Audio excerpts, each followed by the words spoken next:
you're not involved. Don't try to convince yourself that these problems don't affect you at all.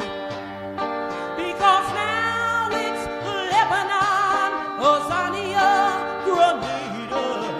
How many more? Tell me now. How many more? Don't you stand on the sidelines and watch your children go off to war. Don't stand back and wait for this violence to come to your door. Because now it's Chile, Guatemala, El Salvador.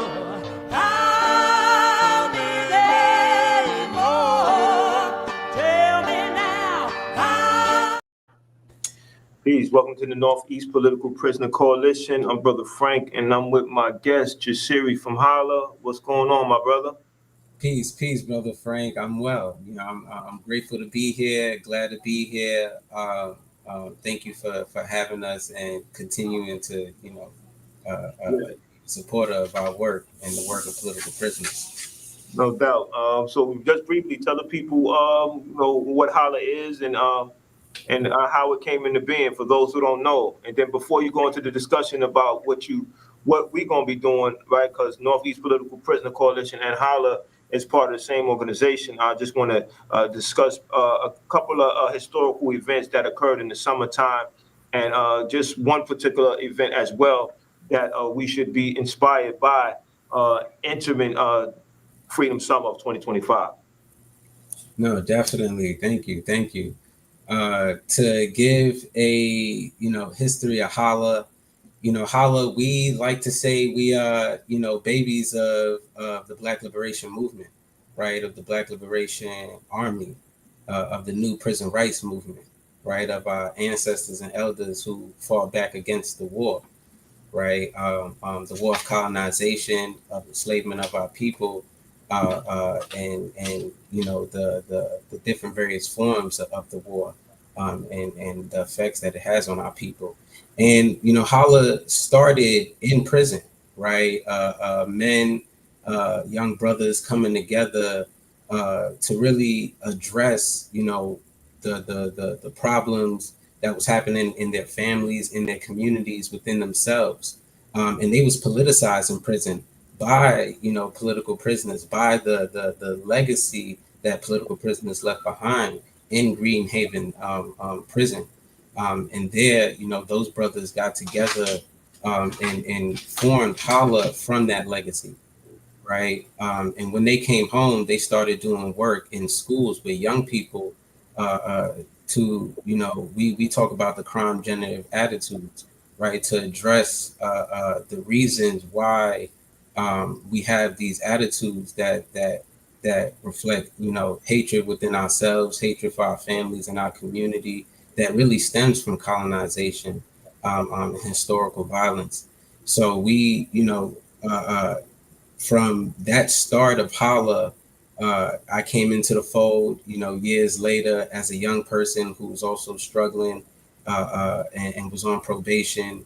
And Holla took me in to really, instill with me our legacy and our ancestral knowledge. We talk about our genetic memory. And so this is really, important work that we're doing to heal with our families and our young people, standing on our legacy of the Black liberation tradition. Through that, we have multiple programs. One of our main programs that we give back to community is the 24-month process, which is an African-centered rites of passage for young people from 9 years old to 25. And they're able to get grounded and politicized within our culture, to reconnect with our culture, and to explore who they are, because we know in these traditional Eurocentric controlled institutions, our young people are unable to thrive and be who they need to be for our families and their community. All right, thank you for that elaboration on Holla, and I appreciate your time and your consistency, because one of the things that I observe from Holla is the consistency of Holla, regardless of whether they're at Bedford Hills Correctional Facility, with the visual organizing that, or they at the tribute to the ancestors, in engaging people who are present and letting people know about the importance of coming together as people who know their position in terms of advocating for their self determination, also partaking in operating a stand on political prisoners at the International African Arts Festival. So your work is always appreciated and is definitely necessary, because you younger than me, and so if time plays out the way it should play out, and then things happen the way they should be out, you will be carrying this longer. So there's a number of things that happen during the summertime, right? And that's why, as we come into Freedom Summer 2025, it's important for us to look back at those particular times, because you had summer in 1862, July 17th, the Confiscation Act of 1862 is passed, freeing slaves, so-called slaves, seized by the Union Army. On September 22, although this is not summer, but it's President Lincoln announces the Emancipation Proclamation, which would take effect on January 1st, 1863, freeing so-called slaves in Confederate states. Summer of 1863, January 1st, the Emancipation Proclamation goes into effect, changing the legal status of millions of slaves in designated areas of the Confederation. Summer of 1964, July 2nd, the Civil Rights Act is signed into law, outlawing discrimination based on race, color, religion, sex, or national origin. Summer of 1965, August 6th, the Voting Rights Act is signed into law, prohibiting the use of literacy tests and other discriminatory practices that prevented Black people from voting. And in the summer of 2020, the Black Lives Matter movement gained widespread international attention and sparked protests against police brutality and systemic racism. So I think that these historical events and times are things that we need to reflect on in terms of how we need to approach this summer. Because obviously we have to approach it theoretically with clarity, as well as practice what we're going to decide is correct clearly, right? We have to be at that mature level to understand that we have to take the necessary tactics that are correct. Or we should have a list of reading material for the summer to prepare us. This book right here is, although I didn't go through it entirely, it's an interesting book because it's Malcolm's last speeches. So it's what Malcolm left us before he was assassinated, and it allows us to think about who Malcolm is and what he represents in terms of us fighting for power. Because Malcolm, we celebrate him being 100, and we take that into the summer. And now we have to say, what does Malcolm at 100 actually mean for us? I know Malcolm taught us that we need to know what was going on locally, nationally, and internationally. And that applies today. And that's very important that we need to take those concepts and ideas moving forward. One last thing I want to talk about before I allow you to talk about what's going on in terms of what Holla has planned for the summer. The Freedom Summer of 1964 was a significant campaign aimed at increasing voter registration among African Americans in Mississippi. It involved a coalition of civil rights activists, including many students who worked to challenge the state's segregated political system and promote voting rights. The initiative was marked by efforts to integrate Mississippi's political landscape, which had historically suppressed African American participation. This movement not only highlighted the struggle for civil rights, but also led to increased national awareness of racial injustices in the South. So those are very important time periods that we need to study continuously, learn about what they did correct, and learn from their mistakes as well. Ashe, Ashe, Ashe. Appreciate that. And this is very important, as you said, as we use the term, and I'm blanking on who we got the term from, so apologies on that. But genetic memory, right? Our ancestral memory.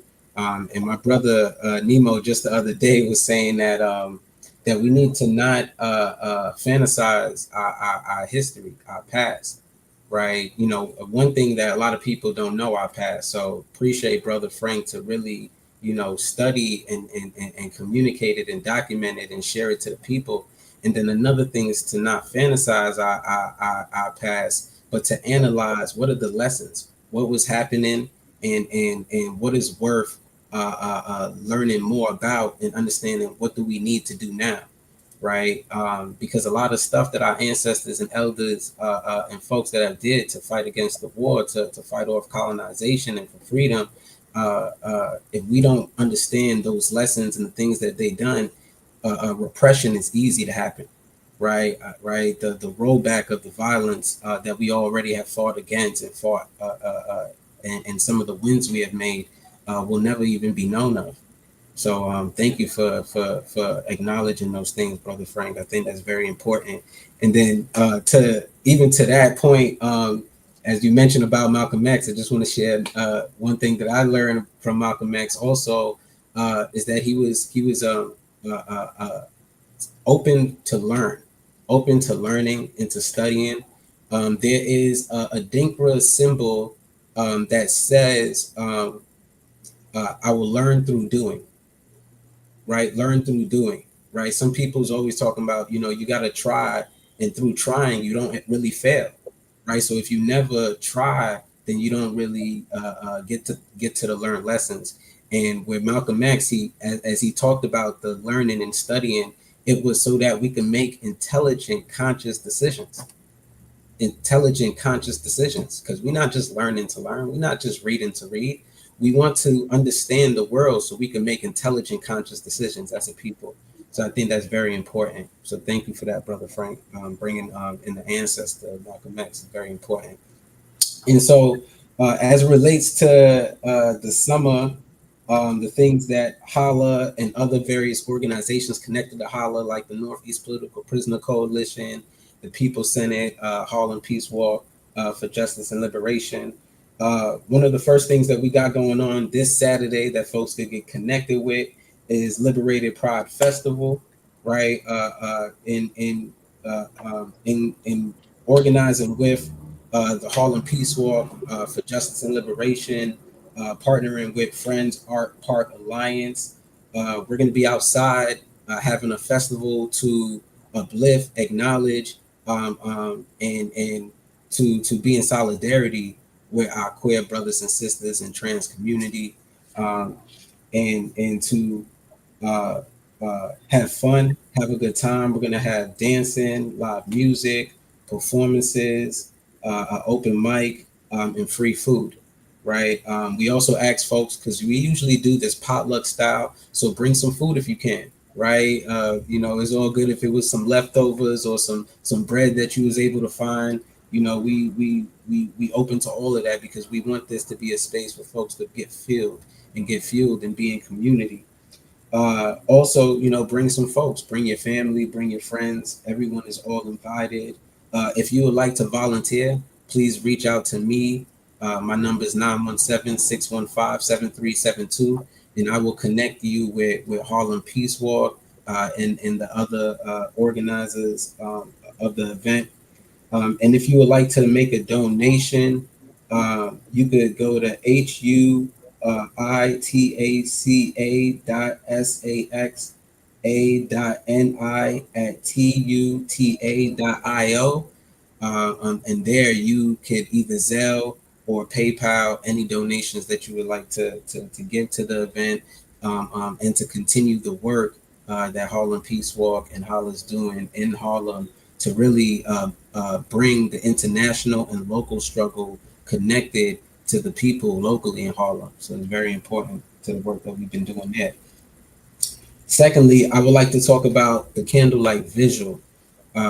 Since last year of October, we've been having candlelight vigils in front of Bedford Hills Prison to one, we as in the sisters in the trans community that is in Bedford Hills prison, as well as the community ourselves that is outside of the prison. We are united, we together, and they have been organizing with us around these visuals. So as I said, last year, since October, we've been having candlelight visuals in front of Bedford Hills Prison. This will be the third one. A part of this visual, um, we're asking groups to endorse. Uh, uh, uh, we'll send the links if you go to healwithholla.com, HEALWITHHOLLA.com. On our front page, you will see the flyer of the visual. And if you click on the flyer, it will take you to a PDF page where you can find the link to RSVP. If you're an organization, you will also find the link to endorse. The candlelight visual is happening on June 14th between 2:30 and 5 p.m. We will be meeting at Bedford Hills train station between a gathering between 1:30 and 2:30. Um, if you need any more information, like I said, if you go to healwithholla.com, on our front page, you will see the flyer to the candlelight visual. If you click on the flyer, it will take you to a PDF link with the information, with the schedule of the day, with the endorse link, with the RSVP link, and any of the information about what's been going on in Bedford Hills Prison, and some more information there. Uh, yes, as always, you have enough on your plate to satisfy, the work and the fact that others need to deem that example, that model of what needs to be done in terms of knowing that something has happened and a correct approach to it needs to be handled. Summertime people plan a lot for vacation. They plan a lot to spend time with families. But I raise a question to myself and others: what are you planning to do politically? Right? They're going to be free concerts. That's an opportunity to present your ideas. There's going to be a number of things happening. You have Juneteenth celebrations coming, and that's an opportunity to raise awareness about political prisoners because political prisoners have been around since the first African resisted being enslavement, said no, right? That's when you had someone being tortured, if not killed, or held against their wills. That is a form of imprisonment. And we have to really look at that every time that we celebrate something historically. You have July 4th coming, and when July 4th comes, that historical speech that Frederick Douglass had about the contradictions or the hypocrisy that was happening in the United States, that has to be examined over and over again so we can start understanding exactly where we're living at and what needs to be done. Uh, I think that it's always important that we have to approach the time that we're using to have a good time. There's this book that I'm currently about to finish reading, and it's called Free Jazz, Black Power. In this book, it has a very important statement that came out of W.E.B. Du Bois. It said that art is propaganda. And I think that anything that we do should be propaganda. And that propaganda should be about our empowerment, our securing and keeping safe our self-determination. And that has to be discussed amongst our family. That has to be discussed summertime, right? We dress a particular way. We should be wearing things that express our ideas and our politics because this is all a part of the same process to make a serious change. I know that I have to set certain goals for myself in terms of how I deal with political prisoner work and other work that I'm associated with. I know that the International African Arts Festival is coming up, so when I'm operating that table, I have to be prepared to be able to discuss things with people and also recruit people because in our organizations, it's important that we start to bring others in, not allow them to be okay with just being on the sideline. We have to let them know that we need their participation, we need their help because they have a particular talent that they can utilize to carry our ideas on. And I think that that's the discussion that we need to have. What's your position in regarding how we should utilize the summer politically? You hit it right on the head. One, as we understand, right? Everybody understands. Not even everybody understands, but colonization of the world through the violence of uh, European supremacy um, has created you know uh, different forms of indoctrination, and one of those is, as you said, their propaganda, and their propaganda as different holidays, right? And it's almost as like rituals, if you want, if you're in a spiritual sense, but it's almost as they got us in this loop every year to do the same exact things all the time. And I think it's very important, highly important, that we, create our own memorials, create our own times of mourning and acknowledging and celebrating our ancestry, our culture, right? So, just like Curb Fest, which we're having this year, which is an event to support political prisoners and to really connect, connect, because as we said, we are babies of the new prison rights movement.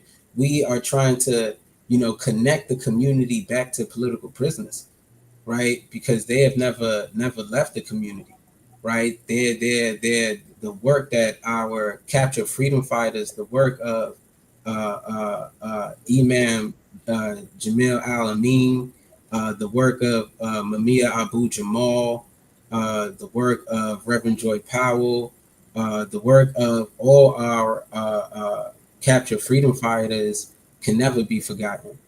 And so, Curfest is a way to reconnect, and decolonize, right? Because when we, have systems and institutions of empowerment, we become a stronger community and stronger people together. And all these other holidays have warped and captured our minds. Capitalism is impacting our communities indefinitely. Consumerism is impacting our communities indefinitely. And so, one of our Bibles talks about, has the phrase "afam," which means free your African mind, right? Free your African mind. So we are trying to free our African minds from the colonization and the domination of European supremacy. And as Brother Frank shared, there's so much. So our history is so rich. You don't ever have to follow any of these other holidays, any of these, And actually, when you study this, you would not want to.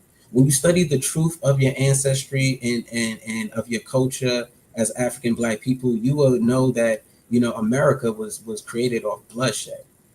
All right, America was created off bloodshed, and we are here still in a war, and our future is revolutionary.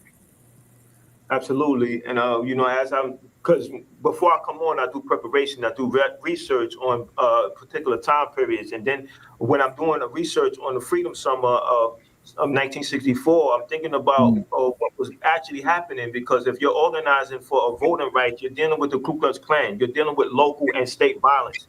And that is something that we need to take into consideration when we're organized, when we're participating, because we have to show respect and honor for those who made those sacrifices. They wasn't thinking about vacations. They wasn't thinking about anything else other than power that needed to be in the hand of working class people, power that was just going to change the everyday lives of people that were not looked upon other than objects of exploitation. So as this summer comes, we have to really think about that. We have to think about who was doing what 50 years ago and what commitment and sacrifices they made. We have moral obligations. And this book that I just showed you, Free Jazz, Black Power, it made an interesting point. It says to be not involved is actually be in compliance with what's happening. So you're an accomplice to your own oppression. And I think that when we start understanding that seriously, we're going to be fueled to actually do something, right? Because time is continuing to go on, and the issues that we have today, if we don't resolve them as soon as possible, then they're going to carry on to tomorrow, and then eventually to another generation. That's why uh, Mhm. approaching the summer in a certain way is very important. Um, Yeah. as a parent, right? What usually is your advice to your child in terms of the summer, right? The children are not in school; they're getting ready Mhm. to play. You have to prepare them to be a part of some cultural activity that's going to and Exactly. have some politics inserted. No, no, definitely. Um, and as going back to, all year round, we are trying to free our African minds, right? We are trying to be in our Black liberation tradition. We are trying to combat European ideas, European values and traditions, and that's not easy, right? However, the ancestors laid out so many things, right? From Kwanzaa to as we talked about Curve Fest, we have U Fest, right? So many different memorials and activities throughout the year. So with my son and my wife, one in the house, we got to be connected and related to our culture, right? So we have a library here, right? So we read our ancestral teachings together, right? We're gonna read Asada to learn more about what was the struggles that Black people was going through in the '60s, in the '50s, right? We are right now reading Malcolm X autobiography, right? Which is really very important to we're reading about when Malcolm X was like 13, 14, and my son is 10 years old, right? So it helps him to get an understanding of um, what was young people going through in the 30s and the 40s, and what was happening with our in the Black community and at large in the United States. Um, and through the year, we are always, connecting with different cultural activities. And I think this just relates to, as you said, the consistency, right? We have to be consistent in our approach. Um, in the summer, we even we go on land, right? We go to different lands that uh, are being liberated by the Black liberation tradition, right? That being liberated by people who are trying to reconnect the land with Black, African, and Indigenous people, and uh, teach each other how to build on the land and how to take care of ourselves from the land. So I think there's so many different ways that folks can tap into engaging, not just as adults but as young people. Um, yep. So I think this is very important. One of the things that is going to be around during the summertime is these free concerts, right? You have these free music concerts, and we should use them as opportunity to be able to raise awareness or concerns to these elected Mhm. officials, right? Because Mhm. I know I'm a big fan of these free concerts, and I used to go to the one at Wingate, and that used to be every Monday, and used to have like the mayor or the borough president speaking. I think Mhm. that these are opportunities where we could raise concerns, like confront them about the Cuba being on a terrorist list, confront them about sanctions on Zimbabwe, confront them about their position on reparations, confront them about our political prisoners, what's their position, and how long is enough, and why our political prisoners, our captured freedom fighters being held under these revenge sentences, because that's exactly what they are. So I think that we have our work to be done for the summer of 2025. We Yeah. need to identify it as a freedom summer, right? Even though all year long is we're in the fight for freedom, But as when we look at the summer, that's the time where we, for some reason, feel a lot more energy, right? We wearing Mm, less, we feel mm. fuel to do something. So I think that that work needs to be taken seriously. We need to stay in contact with each other and just exchange ideas about who's doing what and why. Yep. So, with your closing remarks, my brother. No, definitely. Uh, we have so many other activities happening in the summer for the parents, family members who are trying to, take somewhere for your children. On September 23rd, we're having Youth Fest, which is happening at Von King Park. So you could also find that if you reach out to me at 917-615-7372. We're going to be having a talent show for young people. This is the fourth annual talent show to support independent African-centered institutions, and it's a fundraiser. So we raise funds for schools that are teaching our young people in our culture, as well as young people sharing their talents. And we have our first prize winner gets $600, as well as uh, free studio time. So we're hoping that young people, utilize this Freedom Summer to really engage in political, cultural work that empowers them and their families and communities. All right, brother. Appreciate your time because I know the value of it. Tell your queen, tell your other half, and tell the youth that we thank you for allowing them to allow you to be with us. So I see you soon, my brother. Take care. I'm always a phone call away. Peace and love. Peace and love, Brother Frank. Thank you for the work. Never see Indians live proud and free before the oppressor's slavery. Black people live proud and free. How many more? Tell me now. How many more? Don't you stand on the sidelines and say you're not involved.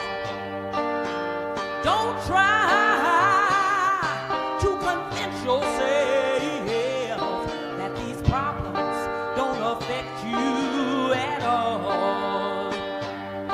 Because now it's Lebanon, Azania, Grenada. How many more? Tell me now. How many more?